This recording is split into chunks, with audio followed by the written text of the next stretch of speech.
Raja Athletic Club ya Morocco imeanza rasmi mazungumzo na Yanga kuhusu uwezekano wa kumnasa kiungo mahiri Moussa Bala Conte mwenye umri wa miaka 21 katika dirisha hili dogo la usajili.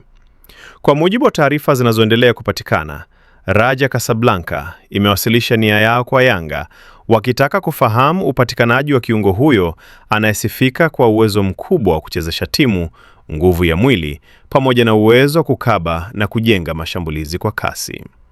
Conte amekuwa mmoja wa wachezaji wanaofuatiliwa kwa karibu kutokana na kiwango chake kizuri ndani na nje ya nchi.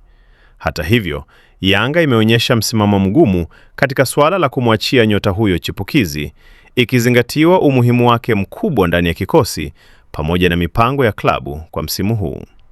Pamoja na ugumu huo, mazungumzo bado yanaendelea kati ya pande zote mbili, huku Raja Casablanca ikionekana kuwa na nia ya dhati ya kukamilisha dili hilo endapo makubaliano yatafikiwa. Kinachovutia zaidi katika sakata hili ni historia ya kocha Fadlu Davids, ambaye kwa mujibu wa taarifa mbalimbali aliwahi kumkosa Moussa Bala Conte wakati akiwa ndani ya mipango ya Simba. Sasa, akiwa katika nafasi mpya, Fadlu anaripotiwa kuwa miongoni mwa watu wanaomsukuma Conte kujiunga na Raja Casablanca, akiamini kuwa kiungo huyo anaweza kuleta mchango mkubwa ndani ya kikosi hicho cha Morocco. Kwa kuangalia wasifu wa Conte, ni mchezaji kijana mwenye mustakabali mpana aliyepitia mifumo mbalimbali ya soka na kuonyesha ukomavu mkubwa licha ya umri wake mdogo.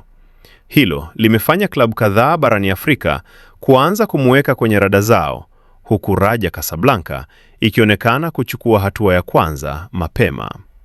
Kwa taarifa zaidi, usiache kusubscribe channel yetu hii ya Usajili Wetu Hili, uwe wa kwanza kupata taarifa zote za kimichezo.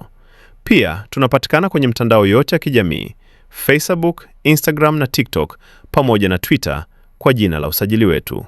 Jina langu ni Shabi Graphics.